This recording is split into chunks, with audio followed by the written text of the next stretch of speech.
Welcome, everyone. This is your host of What is Black Podcast, Dr. Jacqueline Duget.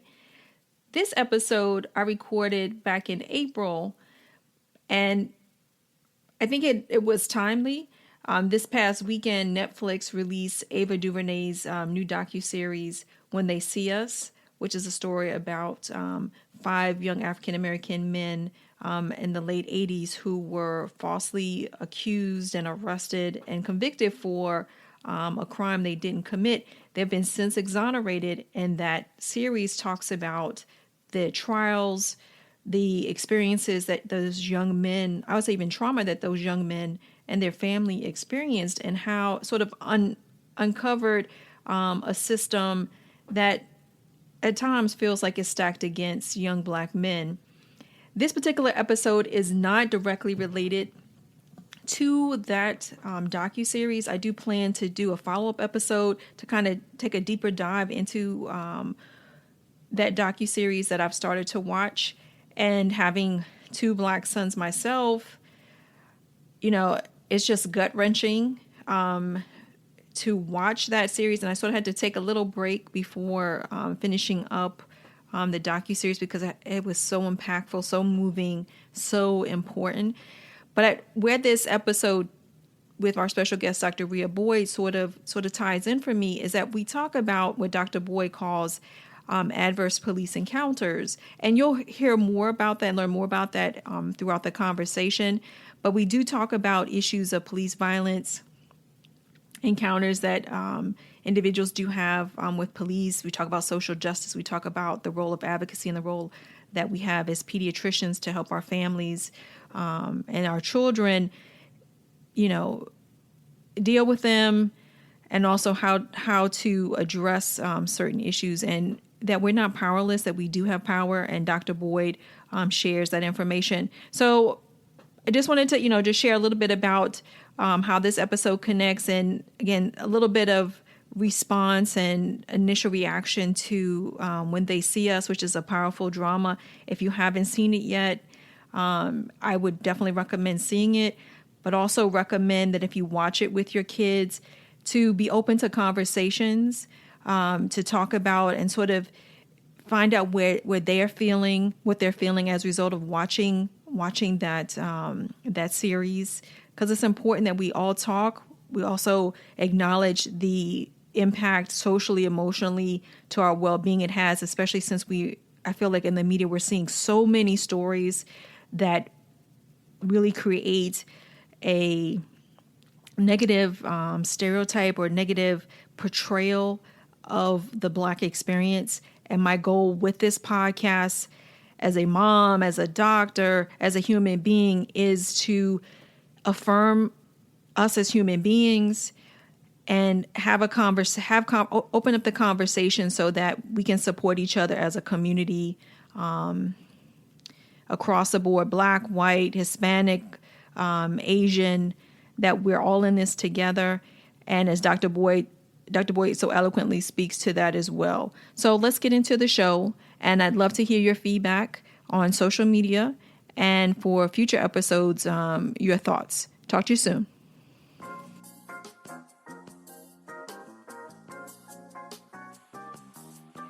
Welcome, everyone, to another episode of What is Black Podcast. I'm joined today by our special guest, Dr. Rhea Boyd. She's a pediatrician and child and community health advocate in San Francisco, California. So welcome, Rhea. Thank you for joining us. Thanks so much for having me. It's such an honor to be on today. And as I mentioned before, it is such an honor and a privilege to have you on as a guest today. And as I mentioned earlier, I said, I'm sort of fangirling as well. I've been an admirer of your work for the last couple years. We're both pediatricians, and, I've seen you at conferences. I've heard you present. I follow you on Twitter. I'm not a stalker, but I love your work. Love the articles that you've written. And I think one of the reasons, I mentioned earlier, prior to the broadcast, that I wanted to speak with you is to share with my listeners, to our listeners, the important role that pediatricians play and helping parents deal with some really tough issues. This is a podcast about helping parents who have Black children. And we're going to touch on some really topical issues that sometimes Black parents fear and sometimes Black parents are having to deal with. So before we get started, long-winded introduction and hello, but before the conversation starts. But I think first and foremost, I wanted to have you kind of share how you came to be this advocate for social justice. What about it, as a pediatrician, as a person, kind of drew you to the work that you do? I think for me, I came to pediatrics through an advocacy lens. I think for me, it started when I was really young and trying to think about what I wanted to be when I grew up. And the type of adult I wanted to be was somebody who looked out for, protected, and took care of kids. And without having any intimate knowledge of the struggles other kids might be going through, I just had this strong sense that maybe some kids, when I went to bed at night and felt safe, maybe other kids went to bed at night and felt scared. Maybe other kids didn't have a bed to lie in. Maybe they didn't have dinner before they went to bed. And I think that probably speaks to my parents and the type of conversations we had as a family. But I think I always wanted to be the type of adult who stood on the side of kids and defended them and stood up for them and made space for them in the world. And I always conceptualized that type of adult as a pediatrician. For me, it wasn't as much the clinical side of pediatrics as it was the advocacy side that helped me understand why the connections between what happens in our lives and in society is so related to what happens in our bodies and what happens to our health. So I think that's what brought me to pediatrics and to pediatrics as an advocate first. It seems like, like you're saying, a lot of the roots of your advocacy started as a child. And I think what's really important now is that I think for, last couple of years, I think there are more opportunities for young people and examples of young people really getting involved and advocating, whether it's about police shooting or police violence or just other social injustices. I think this has been a remarkable time to see young people sort of rise up and have their voices heard. And you talk about the impact of health to some of the advocacy work, and I had read on your blog site and website how you talk about the connectedness of health to the world around us, where you live, work, play, go to school, and also that intersection and connectedness of health to who we are as people, regardless of race, ethnicity, or culture, or spirituality. And I was just wondering how you kind of came to that realization, through experiences. Was there something in your past or experiences that really kind of brought that home for you? Yeah, I think, again, it really sat in my childhood, and I think it's that way for a number of children, that they understand what's happening around them, even if they don't really have the language to articulate it. They're picking up on cues from their surroundings. For me, those cues came from my school. So I spent most of my childhood in Akron, Ohio, which is this small city in Northeast Ohio, like most of America, pretty segregated. And I lived across the street from a middle school that was predominantly African American. But I went to the Catholic school that was right next door to that school. So there was my house, and then across the street was this African American middle school. And then across the street from that school was the Catholic school I went, which was predominantly white. And every day making that trek back and forth, just one block from my house, I saw the divide. My parents fortunately had the resources to send my sister and I to the Catholic school, which was a wonderful school. But I always noticed the resource divide between my school and the public middle school that was right next door to our house. Kids who went to that school didn't wear book bags outside. You know, my sister and I would walk to school with book bags on our backs, full of books, with lunches in our hands, and kids waiting for the public middle school didn't have those same things. And it just started questions in my mind about why.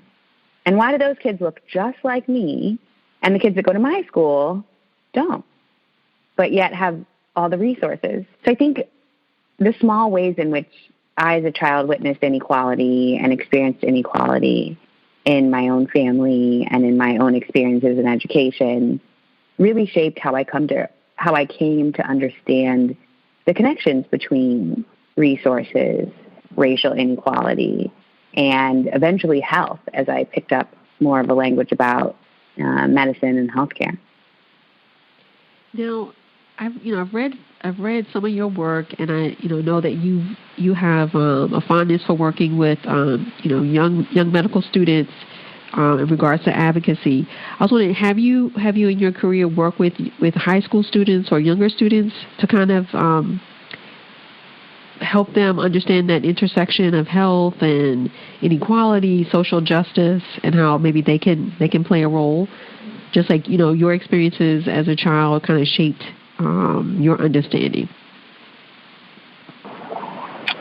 Yeah, other than the one-on-one interactions we get in clinical practice, I think I have tried to work with young people throughout my career and even my education and training. In medical school, I went to medical school in Nashville, Tennessee, and Nashville, like Akron, Ohio, is also deeply segregated. And I went to Vanderbilt University, which was on the white side of town, and which looked drastically different than the side of town where an organization called the Student National Medical Association, which is the student branch of the National Medical Association, which was formed because African Americans and other non-white medical students and professionals were excluded from the American Medical Association, the AMA.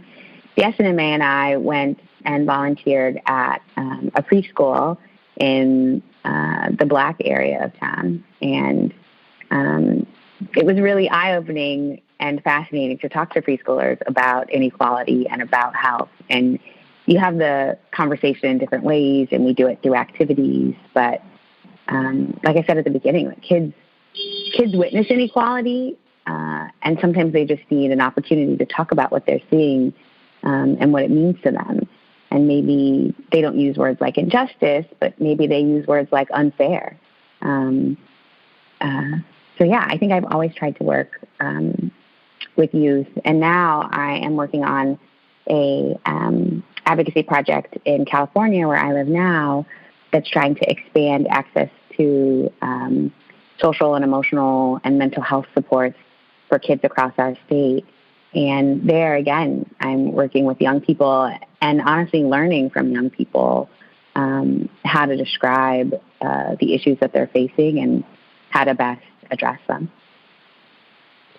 Now, I've noticed a lot of doctors of color, and some of our professional organizations and conferences and meetings that we attend. And I know it's not just doctors of color, but I feel like they tend to be a little bit more prominent regarding issues of social justice, or maybe particular types of social justice. And I was wondering, what is your thought? I mean, I know there are a lot of allies in this work, and it's not typical pediatric work, right? Because I remember when I went to residency, our didactic sessions, clinical sessions, or I didn't really have clinical sessions that really focused on, like, how are you going to address social justice?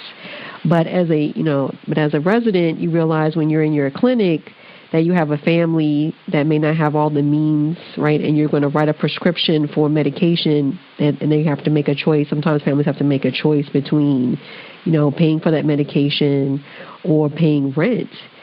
And I think, we all have that exposure, but I just find that it seems like there are predominantly doctors of color that are sort of on the front lines addressing many of these social justice issues. But I'm just wondering, in your work, I know in your work you work across the board with allies and non-doctors of color to address those social justice issues. But I was just wondering, what are your thoughts about maybe why do you think maybe it's just my perception. It seems like there are more docs of color kind of like on the front line of social justice who are speaking out more about those issues. Yeah, I think in some ways it's true. I think people tend to work on issues that feel personal to them, things that you know not necessarily because you were taught them, but you know because you've experienced it. And I think when it comes to issues of inequality, right, like indigenous populations, Black populations, Latinx populations, Asian communities, they have faced great oppressions, violent oppression. And the legacy of that oppression is still felt even by generations that might not currently be experiencing that same sort of oppression and disadvantage. And I think having that experience for many people who come into medicine from those backgrounds shapes how they see their responsibility as clinicians. It certainly has for me, and I know it has for some of my colleagues. But I also think it's a challenge in the work because if each of us have to wait to actually experience something like inequality to be passionate about addressing it, not enough of us will. It's something I push myself on all the time, although as an African American who cares deeply about what's happening in Black America, like it's insufficient for me to only push advocacy that affects Black people. Like Black people are in a struggle that includes some poor people, that includes indigenous people, that includes immigrants, that includes Muslim populations. And when your advocacy is linked across these groups, we're obviously stronger together, but it also speaks to the fact that what's happening to people happens to a lot of different groups too. And hopefully even groups who may not see themselves affected by certain issues can find the empathy to work passionately on behalf of those issues. And I mean, I totally agree because again, it's a perception versus having like the hard data for me. But I know there are definitely like great personal friends and colleagues of mine that are not doctors of color, but are very much also on the front line. But I just find it interesting. I think there's been a change, maybe not so much a change, but maybe it's just. I think maybe, yourself being a younger pediatrician and other younger pediatricians are really using non-traditional means, right, of getting the word out about health, impacts of health, using Twitter, using Facebook, maybe not Facebook, maybe you don't use Facebook as much, using social media and crafting those messages in a way that are engaging and kind of create sort of like this contagion effect where people are like, you know what, I need to know more. How can I get involved and get active? Which is something I definitely admire about the work that you do. Thank you so much. I think one reason I really love engaging on social media is one, that it invites more people to the conversation, myself included, than, how some conversations about who gets to work on certain projects happen in our siloed healthcare system, in our siloed academic system. Like I have had so much professional development happen on Twitter, people that I wouldn't have otherwise had any shared experience with, people who wouldn't know me or my writing or anything, know me through Twitter. So I love Twitter in some ways. It's a really problematic platform, but I do love how it can connect people and in some ways level a bit of the playing field. You can speak to somebody on Twitter who is the head of your hospital, who leads a department that you want to be a part of, or your supervisor, about a topic where you can engage with them just as equally as they can engage with you. And I love that. I think it's given me more of a platform as a young pediatrician. I also think I value the public nature of the platform. And maybe this speaks to my generation, but I think I don't want to just say what I think about something in a small group of people who agree with me. I want to say it to everyone, and I want to say it as loud as I possibly can, because I think I learn by having other people push back on how I'm thinking about a subject, and I grow by getting to engage with people who have a richer experience and more knowledge than I do about things that I care about as well. So anyone listening to this podcast who's also thinking about maybe making the step into social media, I would highly encourage it. I found a lot of professional opportunities that way. Which I think, underscores sort of like that little D democracy, right? That opportunity to sort of have free speech and free thought and exchange of ideas, which I think is great. And also, too, it's like you said, I think it's also a great opportunity to learn about new people. Like today, just going through your feed a little bit, I saw the reference to a recent article. It's called Privilege by a basketball player wrote it about white privilege. Oh, yeah. Mm-hmm. So I thought it was I would not have known about that article had I not searched on Twitter. So, and that sort of, I was like, I was happy to read that article, and from the perspective and the point of view from the player, Kyle Korver, I believe, from the Utah Jazz, which was very, very interesting and very pleasing to read. I find so many amazing articles on Twitter. Things that, because even when we try to stay, up on what is the latest in medical journals, in the news about issues you care about, I love having what I read be curated by other people who I respect and care about. And that's how I've shaped my Twitter feed. I follow people who I think do interesting work, who I think contribute thoughtful comments. And when they make recommendations about things to read, I read them. So I have the same experience you have on me. And I think what's interesting too is that, like you mentioned, typical medical journals, we sort of have to read, right, to stay up to date. But in a lot of ways, this other arm that you bring, to the new era of pediatrics, right, this advocacy and social justice, is that these are articles that I don't think would necessarily be on the reading list, right, or the curated list for a typical pediatrician, but yet, like someone like yourself who's in this world and doing this work, right, you kind of open that up for your followers and those who want to engage with you to learn that different aspect of how we as pediatricians, as individuals, can kind of help improve children's health. So I'm making that as a segue to trying to combine the Twitter and your advocacy work. I saw recently that you had a Twitter appeal for pediatricians and other healthcare providers that work with children to share stories about the intersection of policing and pediatrics. And I know that's an area of research and interest of yours. I was just wondering if you could share a little bit about this work that you're doing to address police violence and racial injustice. Yes.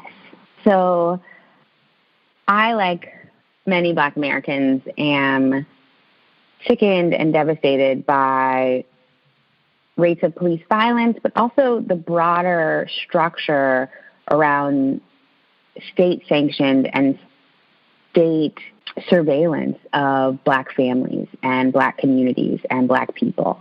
I think these are practices that are harmful, that are well studied, and that result in injuries and deaths sometimes, but sometimes in the separation of families, sometimes in fear and intimidation in your own neighborhood or community, sometimes in unlawful searches and the inconvenience of being stopped on your way to your job or school or whatever the rest of your day is that changes how you approach your work because of what you had to deal with on your way. I think it's a living reality for Black people, but it's entirely unacceptable, and it has health consequences that are recognized and studied. And so I want my professional organization, the American Academy of Pediatrics, of which I am a part, to do something about it. I want them to speak publicly about it. And in an effort to move the Academy to consider addressing police violence as a child and community health issue, a number of pediatric colleagues and I are doing a story drive. So the goal is to collect narrative stories about kids and families who have been impacted by an event of police violence, or what I'm calling more broadly adverse police encounters. When you have an exposure to a police officer that has a negative consequence as a result, and that consequence could be as dire as violence, but it may also include incarceration, arrest, getting a criminal record, which has ramifications and consequences subsequently for children and families.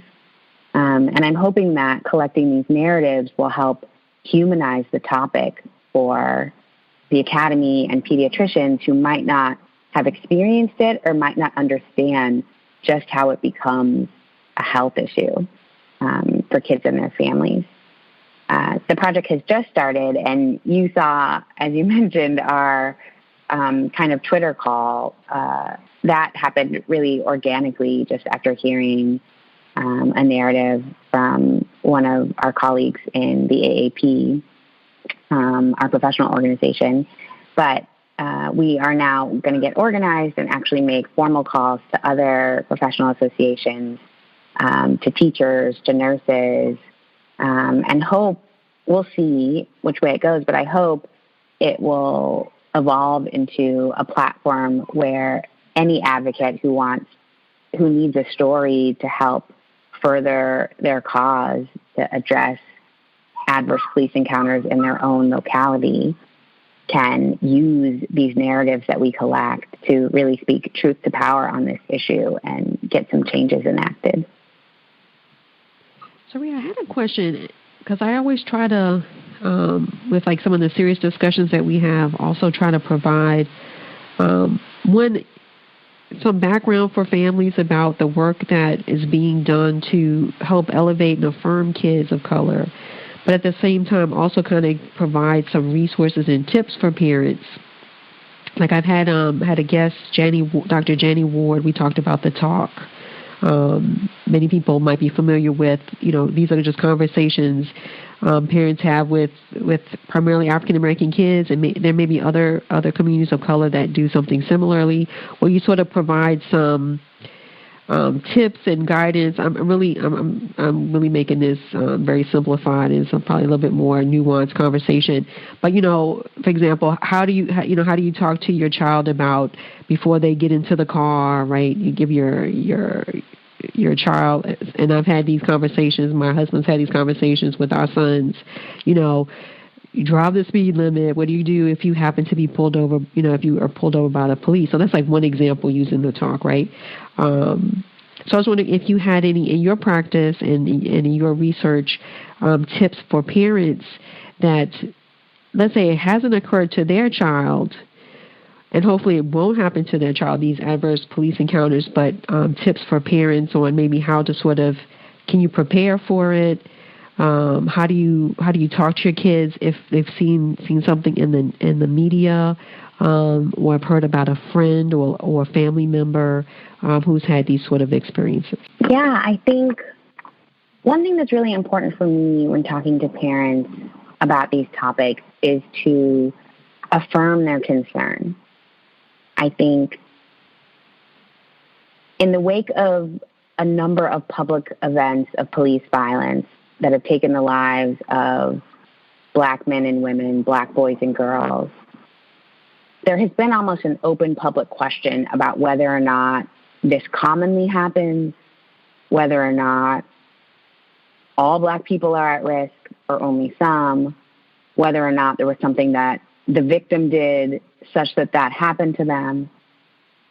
And all of those questions slowly erode a bit of the confidence that Black people have that when you react to these scenarios, like what happened was wrong, that maybe you're wrong.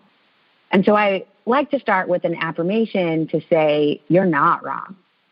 that wasn't okay that happened. It doesn't matter what that person was doing during that scenario or what kind of life that person lived.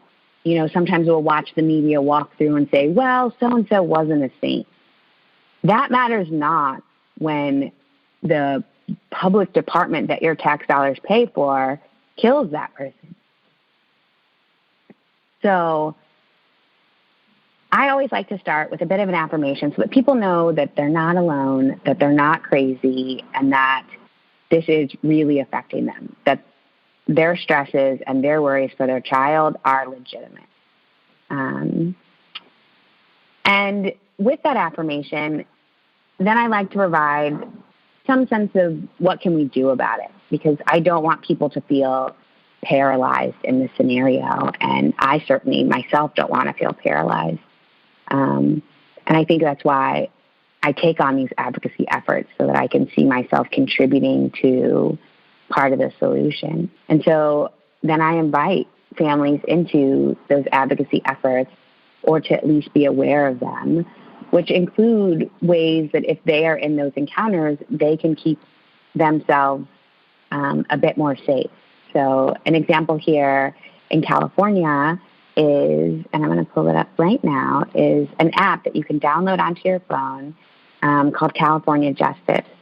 California is just CA and then space Justice. This is an app that will record an event of police violence if you're concerned and send it to the ACLU. So I like this app because part of what has arisen in the recent wake of these events is a need for public accountability for what happened during that event. And video is some of the most powerful way to publicly depict exactly what occurred.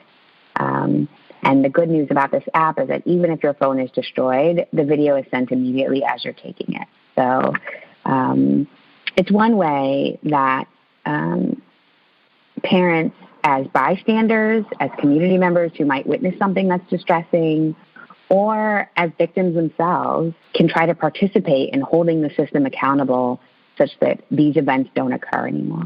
I think those are very important because again, once I became a parent, especially parent of teenagers, it like totally changed my mind. Right, you have a totally different set of concerns and worries.